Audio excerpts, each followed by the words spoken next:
কীৰ্তন গ্ৰন্থত গুৰুজনাই পদবন্ধে প্ৰকাশ কৰিছে, তীৰ্থ বুলি কৰে জলত শুদ্ধি, প্ৰতিমাত কৰে দেৱতা বুদ্ধি, বৈষ্ণৱত নাই সবমতি, গৰুটো অধম কৃষ্ণ বদতি।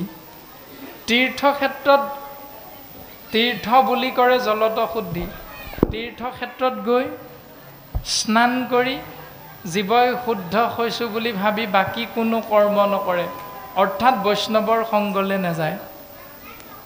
বৈষ্ণৱৰ সংগক প্ৰাধান্যতা নিদিয়ে, মান্যতা প্ৰদান নকৰে। প্ৰতিমাত কৰে দেৱতা বুদ্ধি, মূৰ্তিৰ আগত গৈ ঈশ্বৰ বুলি সেই মূৰ্তিক সেৱা পূজা কৰে, একো একোটা জীৱক হত্যা কৰি।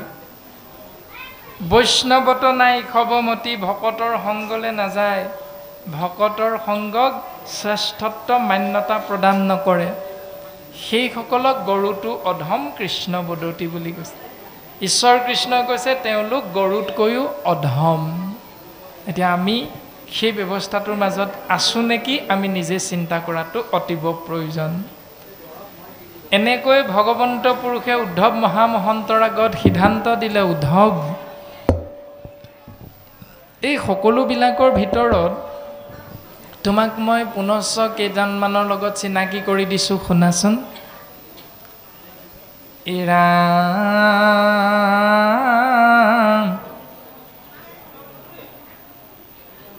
ব্ৰহ্মা হৰহলাই উদ্ধ, লক্ষ্মী প্ৰিয় জায়া, পৰম সুন্দৰত মূৰ দেখা কেনেকায়া, অধিক সবাতে তুমি প্ৰাণ প্ৰিয়তম, নাহিয়ান বান্ধৱ উদ্ধৱ তুমি সম। মোৰ অতীব আপোন হ'ল সৃষ্টিকৰ প্ৰজাপতি ব্ৰহ্মা, মোৰ অতি মৰমৰ।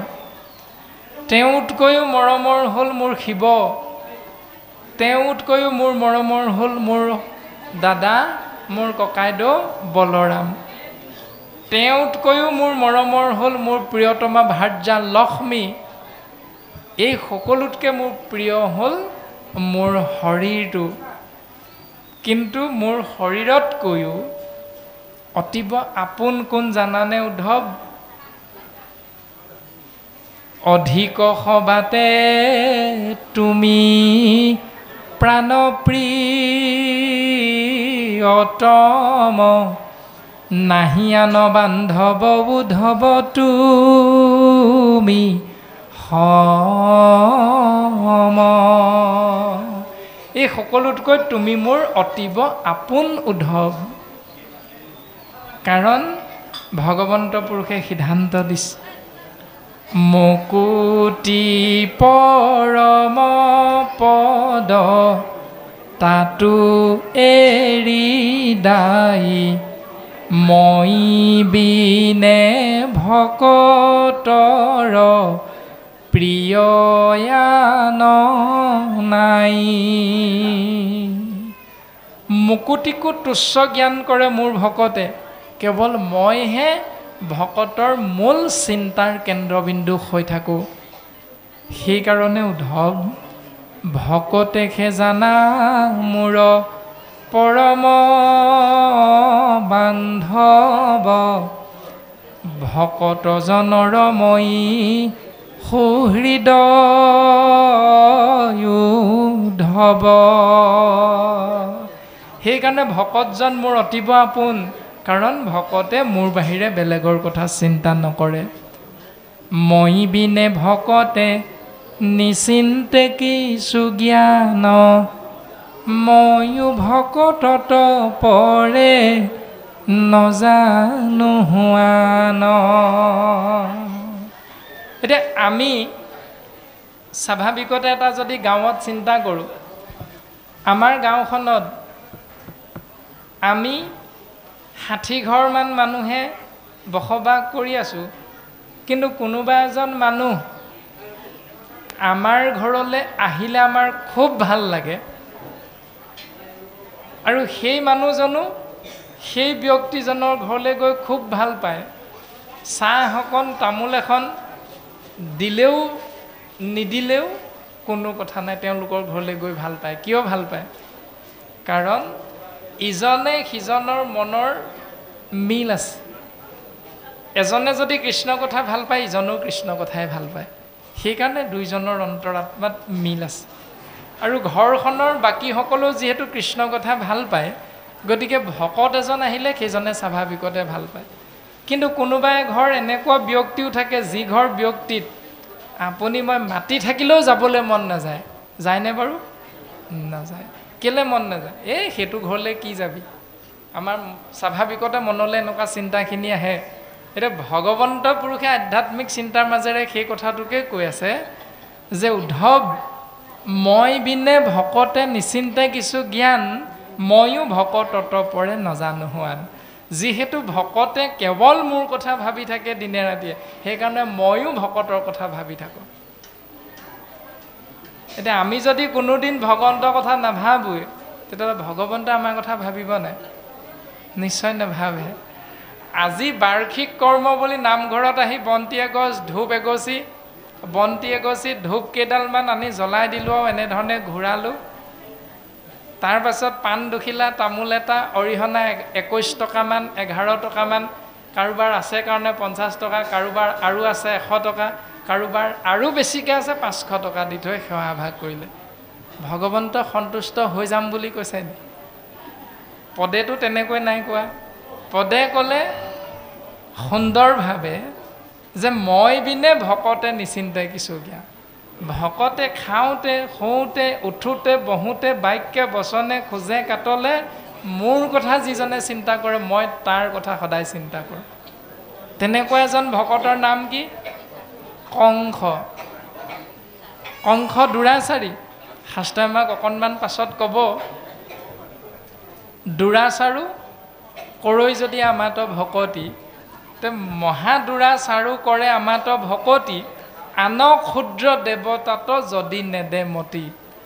আন ক্ষুদ্ৰ ক্ষুদ্ৰ দেৱতাসকলৰ চৰণলৈ নগৈ মোৰ চৰণলৈ অহাজন যদি দুৰাচাৰীও হয়, তথাপিতো তেওঁ মুক্তিৰ পাত্ৰ হৈ যাব পাৰে। প্ৰমাণ শাস্ত্ৰই দিছে কংস, প্ৰমাণ শিশুপাল, প্ৰমাণ ৰাৱণ, প্ৰমাণ কুম্ভকৰ্ণ, প্ৰমাণ হিৰণ্যকশিপুৰ হিৰণ্যাক্ষ।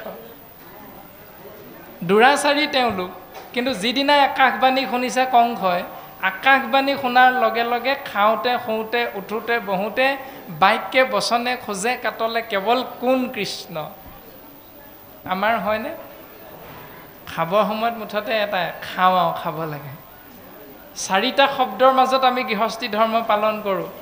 আন অৰ্থাৎ আনিব লাগে, মাৰ মাৰিব লাগে, কাট কাটিব লাগে, খাওঁ খাব লাগে। আন মাৰ কাট খাওঁ, কি আনিম? শাস্ত্ৰই কি আনিবলৈ ক'লে? মাৰ শাস্ত্ৰই কি মাৰিবলৈ ক'লে? কাট শাস্ত্ৰই কি কাটিবলৈ ক'লে? খাওঁ শাস্ত্ৰই কি খাবলৈ ক'লে? সেই আন মাৰ কাট খাওঁ আমি চিন্তা কৰাটো অতিব প্ৰয়োজন। সেই প্ৰত্যেকটো বিষয় আমি যেতিয়া সুন্দৰভাৱে যেতিয়ালৈকে চিন্তা নকৰিম, তেতিয়ালৈকে আমি এখন সুন্দৰ সমাজ, সুন্দৰ গৃহস্থী আমি কেতিয়াও পৰিণত কৰিব নোৱাৰোঁ। এখন সুন্দৰ সমাজ পৰিণত কৰিবৰ বাবে আমি প্ৰত্যেকেই বিষয়টো সুন্দৰভাৱে অনুধাৱন কৰিব লাগিব, হৃদয়ংগম কৰিব লাগিব। নহ'লে নামঘৰলৈ বোলে গলানে গ'লোঁ। প্ৰত্যেক বছৰে বছৰে আমাৰ নামঘৰত অনুষ্ঠান পতা হয় নহয়, বৰ ভাল লাগে সেই দুদিন। সেই দুদিনত কাক কাক অনা হয়? যোৱা বছৰ জগত বনিয়া বাপক আনিছিলে আপোনাহঁত, আৰু এইবাৰ আমি মহামূঢ়মতী নামটো আহিলে, আৰু আমি মহামূঢ়মতী সৌভাগ্যৱন্ত হ'লোঁ কৃষ্ণ নামেৰে আপোনাহঁত মহাভক্তৰ চৰণত সেৱা কৰিবলৈ পায়। কিমানবাৰ অনুষ্ঠান বছৰে বছৰে পাতিছোঁ, এইটো ডাঙৰ কথা নহয়। কিমানজন অসমৰ নামী দামী ভাগৱত আচাৰ্যক আনি ভাগৱত কথা শুনিছোঁ, এইটো ডাঙৰ কথা নহয়। ভাগৱতে কোৱা কথা কেইটা নিয়ম প্ৰত্যেক বছৰে বছৰে এটা এটাকৈ শুদ্ধ কৰিছোঁ, এইটো কিন্তু ডাঙৰ কথা। এইটোহে অতিব ডাঙৰ কথা। যদি ভাগৱত শুনিলোঁ, আহিল কণা, নামঘৰলৈ গলানে গ'লোঁ, আহিল কণা, শুনিলানে শুনিলোঁ, গ'ল কণা, খাগৰি কাটিলোঁ 3 কণা, গতিকে আমি তিনিটা কণাৰ মাজত আমাৰ লগত কোনো পাৰ্থক্য নাই, একেটাই হ'ল। গলানে গ'লোঁ, শুনিলানে শুনিলোঁ বোলে, কি ক'লেনো ভাগৱতে আজি? জানো এজন আহিলে কৈ আছিল আৰু শুনিলোঁ, কিন্তু থকা সময়কণ ভাল লাগিল। কি ভাল লাগিলে তাকো ক'ব নোৱাৰোঁ। আমাক কোনকেইটা সমাজৰ পৰা নিয়ম এৰিবলৈ ক'লে সেইটোও বুজি নাপালোঁ, সেইটোও চিন্তা নকৰিলোঁ। কোনকেইটানো যোগ কৰি ল'বলৈ কৈছে ভাগৱতে সেইটোও এবাৰো নাভাবিলোঁ। মুঠতে কালিলৈ যদি কিবা এষাৰ নাম হয়, সেই নামষাৰত আপুনি গৈ মই উবুৰি খাই পৰিম, আকৌ ভাগৱতে কোৱা নকৰিবলৈ কোৱা কৰ্মকেইটাকে পৰম্পৰাগত কৰ্ম হিচাপে আমি পুনশ্চ কৰি থাকিম। আমি চিন্তা কৰাটো অতীৱ প্ৰয়োজন প্ৰত্যেকটো কথা। যে আমাক মন্দমতি বুলি কৈছে, মন্দমতি মানে মহামূৰ্খ, যদিহে শাস্ত্ৰৰ বিচাৰ নকৰি আমি পৰম্পৰা কৰ্ম কৰি থাকোঁ, পূৰ্বপুৰুষৰ কৰ্ম। এতিয়া পূৰ্বপুৰুষৰ কৰ্মটোতো অকণমান খেলি মেলি এটা আছে। আপোনাৰভাৱে নামঘোষা শাস্ত্ৰত এটা কথা সুন্দৰভাৱে জানে, মিনতি বচন বোলো সৰ্বজন শুনিও শাস্ত্ৰৰ মৰ্ম, আপোন কুশল চাবা যেবে তেবে নেৰিবাহা যুগ ধৰ্ম। আপোন কুশল মানে মিনতিপূৰ্বক সবিনয় নিবেদন কৰি মাধৱ গুৰুজনাই কৈছে, সেই সাধু সমস্ত শাস্ত্ৰৰ মতটো শুনাচোন। কেলে শুনিম, কেতিয়া শুনিম? উত্তৰটো শাস্ত্ৰই দিছে। কিন্তু আপুনি মই কাকো দাবী ধমকি দিব নোৱাৰে, কেলে শুনিম সি ক'লে বুলিয়ে। শাস্ত্ৰই কৈছে কেতিয়া শুনিম। সদায় নুশুনো কিবা অপৰাধ হ'ব নি? নালাগে। কেতিয়া শুনিবা? আপোন কুশল, শৰীৰটোৰ যেতিয়া মংগল বিচাৰিবা তেতিয়া শাস্ত্ৰৰ মতটো পালন কৰিবা। জীৱৰ যেতিয়া কল্যাণ বিচাৰিবা তেতিয়া শাস্ত্ৰৰ মতটো শুনিবা। যেতিয়া ইষ্ট মিত্ৰ কুটুম্ব বংশ পৰিয়ালৰ যেতিয়া বিপদ হ'ব তেতিয়া শাস্ত্ৰৰ মতটো অনুসৰণ কৰিবা। গোটেই জীৱনটো নকৰিলেও নালাগে, কিন্তু গুৰুজনাই এনেকৈ সিদ্ধান্ত দিছে। এতিয়া মতকেইটা কি কি? সত্য যুগে ধ্যান, ত্ৰেতা যুগে যজ্ঞ, দাপৰত পূজা, কলিত নাম।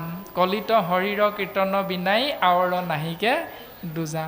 কলিত জীৱৰ তৰণৰ উপায় একমাত্ৰ নাম বস্তু। কাৰণ সত্য, ত্ৰেতা, দাপৰ এই তিনি যুগত ভগৱন্ত বস্তু আপোনাৰ মোৰ নিচিনা এটা শৰীৰৰ ৰূপত এই সংসাৰতে আছিল, কিন্তু কলিত তেৰা এই ৰূপত নাই, তেওঁ নাম ৰূপত আছে। সেইকাৰণে নাম মানে দেৱতত্ত্ব। গতিকে নাম যদি আশ্ৰয় কৰা, সেই নিৰ্গুণ প্ৰভু ভগৱন্ত ঈশ্বৰ কৃষ্ণৰ কৃপা আমি জীৱই লাভ কৰিব পাৰিম বুলি সিদ্ধান্ত দিছে। এতিয়া সেইখিনি কৰা ব্যৱস্থাটো, যেতিয়া আমি মংগল বিচাৰিম, জ্বৰ হ'ল, জ্বৰ হোৱাৰ লগে লগে আমি ক'লৈ যাম? ডাক্তৰৰ ওচৰলৈ। ডাক্তৰে আমাক কি হৈছে বুলি সুধিলে কি বুলি ক'ম? জ্বৰ হৈছে। জ্বৰ হোৱাৰ লগে লগে কেইদিন হ'ল? উত্তৰটো দিম 4 দিনমান হ'ল, বা 2 দিনমান হ'ল, বা কালি ৰাতিৰ পৰা জ্বৰ হৈছে, ছাৰ আপোনাৰ ওচৰলৈ লৈ আহিছোঁ। তেতিয়া ডাক্তৰজনে চাব, চাই মেলি প্ৰেছক্ৰিপশ্যন এখনত লিখি দিব, বিভিন্নটা ঔষধ নিয়মকেইটা বতাই দিব। বোলে এইটো ৰাতিপুৱা খালী পেটত, বাহি পেটত, আৰু এইটো আহাৰ খোৱাৰ পাছত, এইটো আহাৰ খোৱাৰ আগত, দিনে 2 বাৰ, দিনে 3 বাৰ, প্ৰত্যেকটো নিয়ম আমাক বুজাই দিব। তে নিয়মটো বুজাই দিয়াৰ পাছত ফাৰ্মেচীৰ পৰা দৰৱকেইটা লৈ ঘৰলৈ আহি কাগজখনৰ সৈতে পলিথিন এটাত ভৰাই যদি গজাল মাৰি থোৱা বেৰখনৰ ওপৰত গজালটো ওলমাই থৈ দিওঁ, এটাও নাখাওঁ, বেমাৰ ভাল হ'বনে নহয়? এতিয়া নিশ্চয় বেমাৰটো ভাল নহয়। বোলে খালোঁ নহয় মই টেবলেট, বোলে কেনেকৈ? ডাক্তৰে কোৱা নিয়মকেইটাৰ বিপৰীতে খাই দিলোঁ। খালী পেটত খাবলৈ কোৱাটো খাই উঠাৰ পাছত খালোঁ, খাই উঠাৰ পাছত খাবলৈ কোৱাটো খোৱাৰ আগতে খাই দিলোঁ। এনেকৈ উলট উভতকৈ খালে ভাল হ'বনে বেয়া হ'ব? স্বাভাৱিকতে বেয়া হ'ব। গতিকে শৰীৰৰ মংগল বিচাৰি মেডিকেললৈ গ'লেই নহ'ব, মেডিকেলত ডাক্তৰে দিয়া নিয়মকেইটা ঘৰত আহি পালন কৰিব লাগিব। গুৰুজনায়ো এইটো নিয়মকে কৈ আছে যে কলিত শৰীৰ কীৰ্তন বিনাই আৱৰ নাহিকে দুজা। ভকতৰ সংগ পালোঁ, ভকতৰ সংগত গৈ যিকেইটা শিকিলোঁ সেইকেইটা ঘৰত গৈ পালন কৰিব লাগিব। যদি পালন নকৰোঁ তেতিয়াহ'লে আমাৰ কল্যাণ নহয়। এয়া হ'ল শাস্ত্ৰৰ মত। আৰু এনেকৈ উদ্ধৱ মহাভক্তৰ আগত ভগৱন্ত পুৰুষে সিদ্ধান্ত দিছে, সেই উদ্ধৱ তুমি শুনা, আন ক্ষুদ্ৰ দেৱতাত যদি নেদৈ মতি, মহা দুৰাচাৰো কৰে আমাক ভকতি।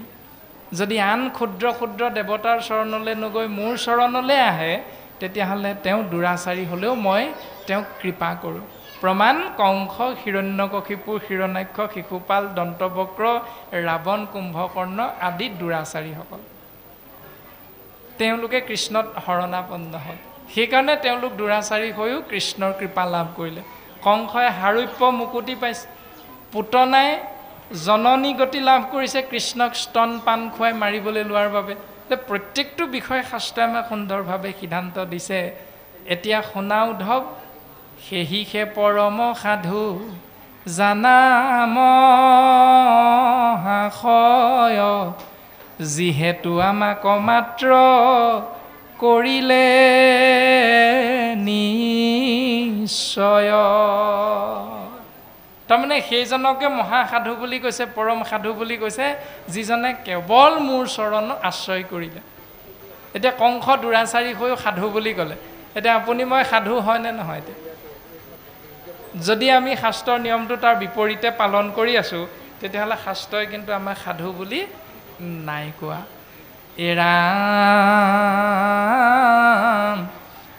কোটৰ কি পণ্ডিতে যদি নমানে, ইহাক ঢোলকো বায়ুৰ্ধ বাহু খন্দাতাৰ বাক। বাক মানে কথা। কোটৰ্কী পণ্ডিতসকলে মই কোৱা এই পৰম সত্য কথাকেইটা যদি কোটৰ্কী পণ্ডিতসকলে মানি নলয়, সেই উদ্ধৱ তেওঁলোকৰ কথা তল পেলাবৰ কাৰণে তুমি ঊৰ্ধ্ব বাহু কৰি ঢোল এটা দবা এটা কোবাই দিলেও তোমাৰ একো অপৰাধ নহয়। যিসকলে মই কোৱা কথাকেইটা নেমানে, তেওঁলোকৰ বাক্য খণ্ডন কৰিবলৈ ঢোল কোবাই দিবা, কোনো অপৰাধ নহয়, মই কৈছোঁ, এই বুলি ভগৱন্তই উদ্ধৱক কৈছে। তাৰ পাছত সিদ্ধান্ত দিলে, উদ্ধৱ তুমি শুনা, চাৰিও বেদৰ তত্ত্ব কৰিয়া নিশ্চয়, অৰ্জুনতে গীতাত কহিছা কৃপাময়। চাৰিও বেদৰ তত্ত্ব সুন্দৰভাৱে গীতা জ্ঞানৰ জৰিয়তে অৰ্জুনৰ আগত মই প্ৰকাশ কৰিছোঁ। উদ্ধৱ তুমি শুনা, আমাক কোন কোন বাটেৰে আহিলে নাপায় জানেনে? জানানে? তপ জপ পৰম সন্যাস মহাদানে, নপাৱে আমাক সাংখ্য যোগ তত্ত্ব জ্ঞানে, কেৱল ভকতি মাত্ৰ মোক কৰে বৈশ্য, কহিলো উদ্ধৱ ইটো তোমাৰ ৰহস্য।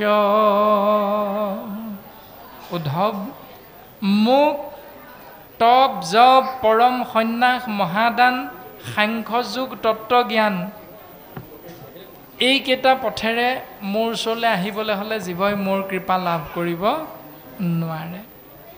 কিন্তু মোৰ কৃপা লাভ কৰিব কোনটো পথেৰে? কেৱল ভকতি মাত্ৰ মোক কৰে বৈশ্য, কহিলো উদ্ধৱ ইটো তোমাৰ ৰহস্য। মই ভক্তিৰ মাজতহে যিহেতু থাকোঁ, গতিকে ভক্তিৰ মাধ্যমেৰে মোৰ ওচৰলৈ আহিবলৈ চেষ্টা কৰা, মই জীৱক কৃপা কৰিম। এনেকৈ সিদ্ধান্ত দিলে ভগৱন্ত পুৰুষে।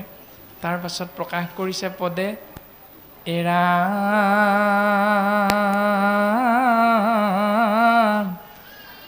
কৃষ্ণৰ বচন শুনি মুখ্য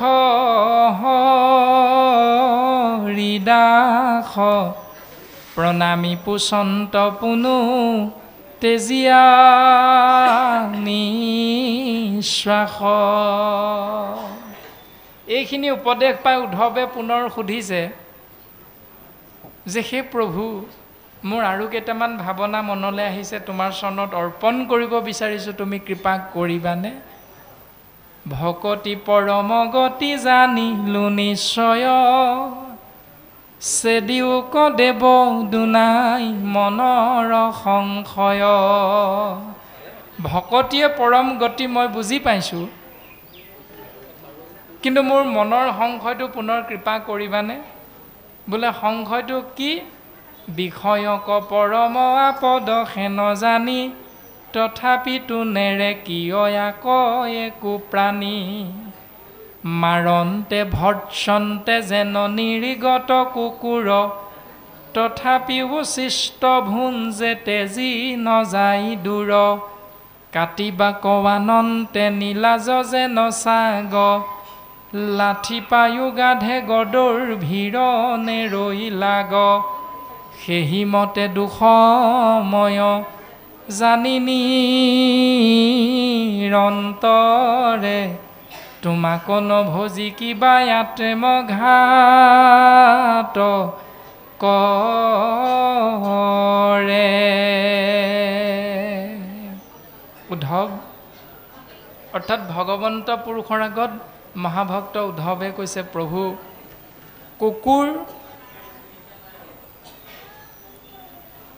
গাধ ছাগলী আদি জন্তুবিলাকৰ দৰে মাৰন্তে ভৰ্চন্তে যেন নিৰ্গত কুকুৰ তথাপি উচিষ্ট ভুঞ্জে তেজি নযায় দূৰ কাটিবাক আনন্তে নীলাজ যেন ছাগ গাধি লাঠি পায়ো গাধে গদৰ ভিৰ নেৰৈ লাগ।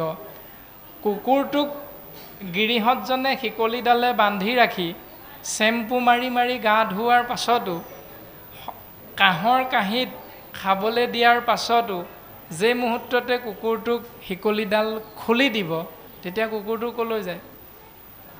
স্বাভাৱিকতে চোৱা পাতনিলে যায়। সেইটো কুকুৰৰ স্বভাৱ। তাক মাৰন্তে ভৰ্চন্তে খেদিলেও মাৰিলেও সি চোৱা পাতনিলে যোৱাটো কুকুৰৰ এটা স্বভাৱ।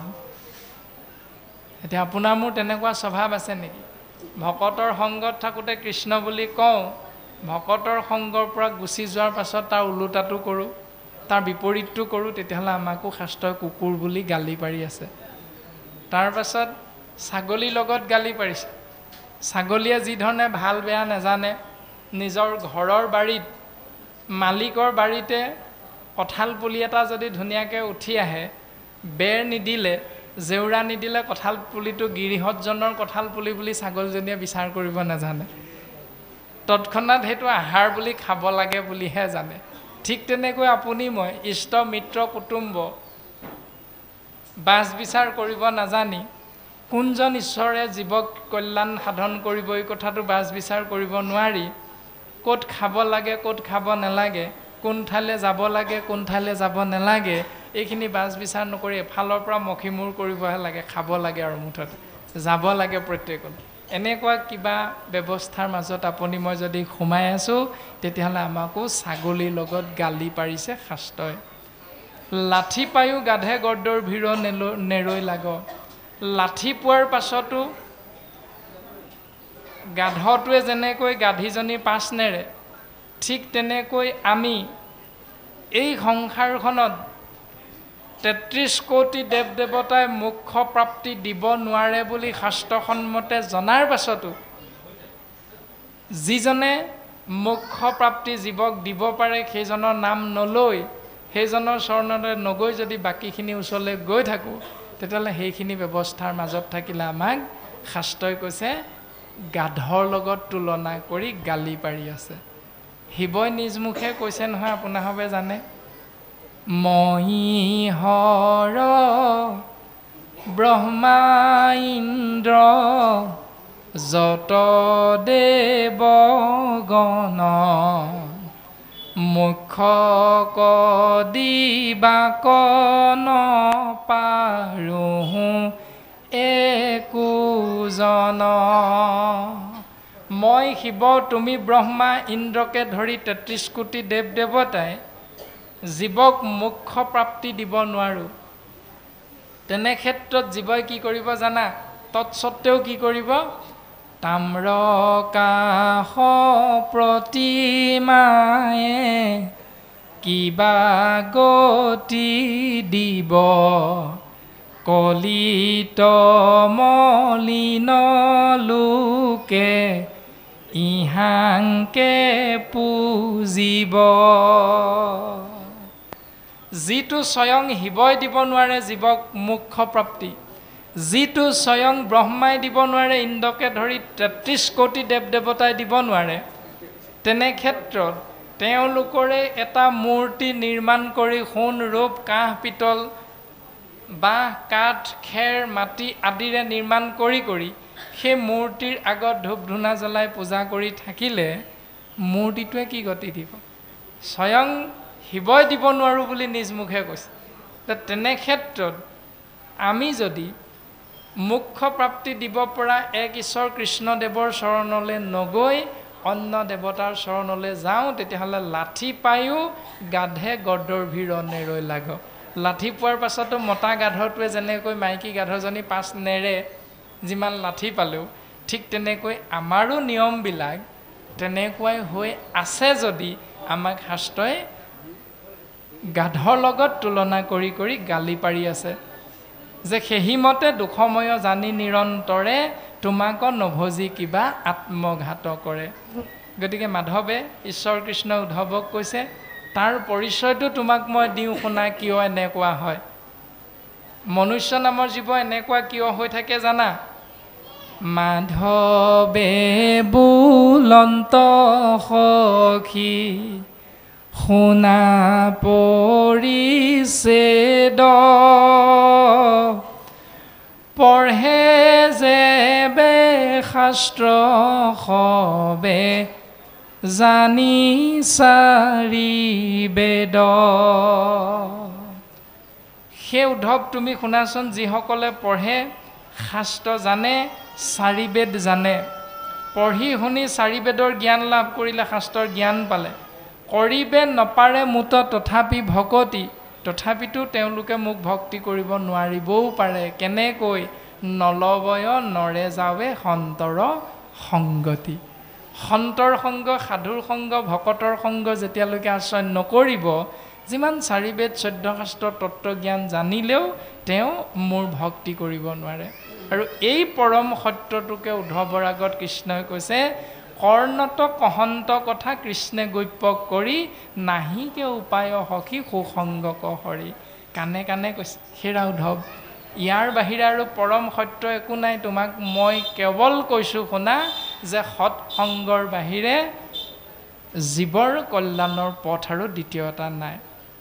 আমাক নপাৱে পুনু জ্ঞানী কৰ্মী লোকে, আমাক জ্ঞান মাৰ্গ আশ্ৰয় কৰা লোকে নাপায়, আমাক কৰ্ম মাৰ্গ আশ্ৰয় কৰি থকা লোকে নাপায়। আৰু গুৰুজনে কীৰ্তন গ্ৰন্থত লিখিছে, আপোনাসবে জানেই, ৰাখিলাহা কৰ্মকাণ্ড অজ্ঞানীৰ পদে, কৰ্মিক নুগুছে পৰম পদে। কৰ্মকাণ্ড মাৰ্গটো অজ্ঞানীসকলৰ কাৰণে ৰাখিছে, আৰু অজ্ঞানীসকলৰ ভিতৰত কৰ্মকাণ্ড যিসকলে পালন কৰিছে সেইসকলৰ ভিতৰত আমি পৰিছোঁ নেকি? তাৰমানে শ্ৰাদ্ধ পিণ্ড দান দক্ষিণা যাগ যজ্ঞ পূজা পাতল কৰ্ম মাৰ্গ আৰু জ্ঞান মাৰ্গ আমি কৰি আছোঁ নেকি? যদি আমি কৰি আছোঁ, শাস্ত্ৰই আমাকেই অজ্ঞানী বুলি গালি পাৰি আছে। কিন্তু উদ্ধৱ, আমাক নপাৱে পুনু জ্ঞানী কৰ্মী লোক, সাধু সংগে অৱশ্যকে বৈশ্য কৰে মোক। কিন্তু সাধু সংগত মোক জীৱই লাভ কৰিব।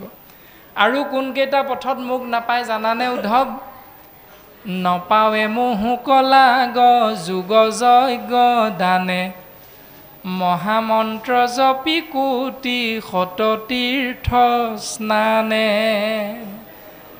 ভগৱন্ত ঈশ্বৰক জীৱই লাভ কৰিব নোৱাৰে যাগ যজ্ঞ দান মহামন্ত্ৰ জপ কৰি, কোটি কোটি শত শত তীৰ্থ স্নান কৰাৰ ফলতো মোক জীৱই লাভ কৰিব নোৱাৰে। আৰু কোনটো পথেৰে? নপাৱে আমাক একাদশী উপবাসে, নকৰয় অৱশ্য মোক পৰম সন্যাসে। একাদশী ব্ৰত পালন কৰিলে মোক নাপায়, উপবাসে থাকিলেও মোক নাপায়, নকৰয় বৈশ্য মোক পৰম সন্যাসে, সন্যাস পালন কৰিলেও মোৰ কৃপা লাভ কৰিব নোৱাৰে। গতিকে আন কৰ্ম কৰিয়া মিছাত মৰে লোকে, ভকতৰ সংগত সম্যক পাৱে মোকে। এই ওপৰত কৈ অহা আন কৰ্মবিলাক কৰি কৰি মনুষ্য নামৰ জীৱ এনেই এনে জীৱনটো বিফলে পঠিয়াইছে, কিন্তু ভকতৰ সংগত মোক তৎক্ষণাত লাভ কৰিব পাৰে। এতিয়া আমি কোনটো কৰিম সেই চিন্তাটো আপুনি মই নিজে নিজে কৰিব লাগিব। বৰ্তমান পদে আমাক এনেকৈ সিদ্ধান্ত দিছে।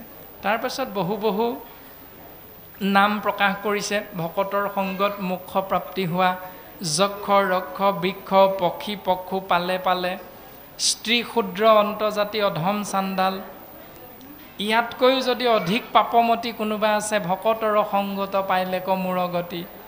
বিভীষণ, বীৰ বিষপৰ্বা, জাম্বৱন্ত, বলি, বাণ, জটায়ু, সুগ্ৰীৱ, হনুমান, মালাকাৰ, কুজি, ব্যাস, ধৰ্ম, তুলাধাৰ, দ্বিজভাৰ্যা, ব্ৰজবাসী, গোপী, অনাচাৰ, এইসকলে নাহি তপ ব্ৰত শৌচ নপঢ়িলে বেদ, নজানয় জ্ঞান একো শাস্ত্ৰ তত্ত্বভেদ। এইসকলে শৌচাচাৰ, তপস্যা, ব্ৰত, বেদ শাস্ত্ৰ একো অধ্যয়ন কৰা নাই, এইবিলাক নিয়ম তেওঁলোকে পালন কৰা নাই যদিও, জ্ঞান নাই, শাস্ত্ৰৰ তত্ত্ব ভেদ কৰিব পৰা নাই যদিও, কেৱলে সাধুৰ সংগে সুখে পাইলা গতি, সৎসংগত পৰে নাই উপায় সম্প্ৰতি। সৎসংগৰ বাহিৰে মোক লাভ কৰিব পৰা দ্বিতীয়টা উপায় আৰু নাই। আৰু সাধুৰ লক্ষণ এটা প্ৰকাশ কৰিছে, এৰাম মইয়েৰে ভকতৰ নাহিকে অন্তৰ, মোৰ সংগয়েৰে হৰি সংগতি সন্তৰ। এতেকে লৈয়োক সাধু সংগ সৰ্বক্ষণ, শুনিওক সখী আবে সাধুৰ লক্ষণ। এতিয়া সাধুৰ সংগত জীৱৰ গতি হয়, সাধুনো কেনেকুৱা? ভকতৰ সংগত জীৱৰ গতি হয়, ভকতনো কেনেকুৱা? এই দুটা কথা আমি জানিব লাগিব। শাস্ত্ৰই কৈছে ভকতৰ সংগত গতি হ'ব, ভকতজন কেনেকুৱা? একান্ত ভকত, এক যুগ অন্ত, যাৰ এজন স্বামী আছে, যাৰ স্বামী দ্বিতীয়জন বা তিনিজন নহয়, যাৰ স্বামী কেৱল এজন, সেইজনৰ ভকতৰ সংগত জীৱৰ কল্যাণ হ'ব। তাৰ পাছত ক'লে সাধুৰ সংগত জীৱৰ কল্যাণ হ'ব। সাধুজন কেনেকুৱা? জানি ভকতি সে সমস্তে পুণ্যৰু হুৱে পাত্ৰ, জানি নিজ ধৰ্ম তেজি মোক ভজে মাত্ৰ। ভকতিহে সমস্ত পুণ্যৰ পাত্ৰ, এই পৰম সত্যটো জানি নিজ ধৰ্ম তেজি মোক ভজে মাত্ৰ। সুদৃঢ় বিশ্বাসে মোকে কৰিলে কবৈশ্য, সেহি মহাসাধু সখী কহিলো ৰহস্য। এইটোৱে পৰম ৰহস্য মহাসাধুৰ। কেনেকুৱা ৰহস্য? আন দেৱ নৰাধে নসাধে স্বৰ্গ কাম, আন দেৱতাই ৰক্ষা কৰিব নোৱাৰে, আন দেৱতাই স্বৰ্গপ্ৰাপ্তি দিব নোৱাৰে। নেৰে সুখে দুখে মুখে মোৰ গুণ নাম। এই পৰম সত্যটো অনুধাৱন কৰি আন দেৱতাৰ চৰণলৈ নগৈ কেৱল মোৰ গুণ নাম যগ মুখৰ পৰা আৰু এৰিব নিবিচাৰে। মোৰ মূৰ্তি মনে নিতে হৃদয়ত ধৰে, জানা সেহি মহাসাধু সখী সুখে তৰে। সেইজনৰ নামেই হ'ল মহাসাধু, আৰু সেইজনে মহাসুখে তৰি যাব পাৰে। আৰু মাধৱ গুৰুজনাই নামঘোষা শাস্ত্ৰত মহাসাধুৰ লক্ষণটো দিছে, বেদৰ বিহিত যত আছে ধৰ্ম সংসাৰত, হবে হৰি নামৰ কিংকৰ। হে নজানি যিটো জনে নামৰ কীৰ্তন কৰে, সেহি সে পৰম সাধু নৰ। ৰাম হেহি সে পৰম সাধু নৰ। মনুষ্যৰ ভিতৰত সেইজনে সাধু। এতিয়া সাধুৰ লক্ষণ কেনেকুৱা বৰ্তমান আমাক পদে সুন্দৰভাৱে প্ৰকাশ কৰিলে, ভকতৰ লক্ষণ কেনেকুৱা, ভকত কি, প্ৰত্যেকটো কথা বৰ্তমান পদে আমাক সুন্দৰভাৱে প্ৰকাশ কৰিলে। আৰু উদ্ধৱৰ আগত একেবাৰে শেষান্তৰত ভগৱন্ত পুৰুষে সিদ্ধান্ত দিছে এই বুলি, এই ৰামে এতেকে উদ্ধৱ তুমি তেজাবে দপন্থ, জীৱা জানা শুনা সবে এৰায়ান গ্ৰন্থ। উদ্ধৱ, ইমান দিনে তুমি যিমানখিনি কথা জানিছিলা অন্য গ্ৰন্থৰ পৰা, এই সকলোখিনি তুমি এতিয়া পাহৰি যোৱা, এৰি দিয়া। দ্বিতীয়তে ক'লে, উদ্ধৱ তুমি বেদৰ যিমানবিলাক তত্ত্ব জানিছিলা প্ৰত্যেকটো বেদৰ তত্ত্ব তুমি এতিয়াৰ পৰা পাহৰি যোৱা। কি কৰিবা তেতিয়াহ'লে এইখিনি পাহৰি?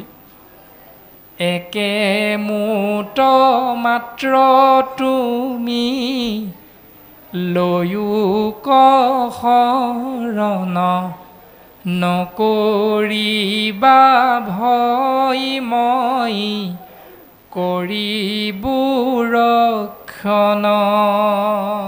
তুমি একমাত্ৰ মোৰ চৰণত শৰণাপন্ন হোৱা। সংসাৰত যিমানবিলাক ভয় হ'ব পাৰে, তোমাৰ যিমানবিলাক তুমি বিপদত পৰিব পাৰা, সময় সাপেক্ষে সমস্ত বিপদৰ পৰা, সমস্ত পাপৰ পৰা মই তোমাক অকপতে উদ্ধাৰ কৰিম, অনায়াসে উদ্ধাৰ কৰিম, তুমি অকণমানো ভয় নকৰিবা উদ্ধৱ। এই বুলি একেবাৰে চূড়ান্ত সিদ্ধান্তটো দি দিলে উদ্ধৱৰ আগত। আৰু অৰ্জুনৰ আগত ক'লে, সৰ্বধৰ্মান পৰিত্যাজ্য মামেকং শৰণং ব্ৰজ, অহং তাং সৰ্ব পাপেভ্যো মুখ্যস্বামী মা শুচ। হে অৰ্জুন, সকলো ধৰ্ম ত্যাগ কৰি তুমি মোৰ চৰণলৈ আহা, তোমাৰ যি পাপ হ'ব সমস্ত পাপৰ পৰা মই তোমাক উদ্ধাৰ কৰিম। এয়াই হ'ল কৃষ্ণ উদ্ধৱ সংবাদৰ পদচন্দৰ মূল বিষয়বস্তু।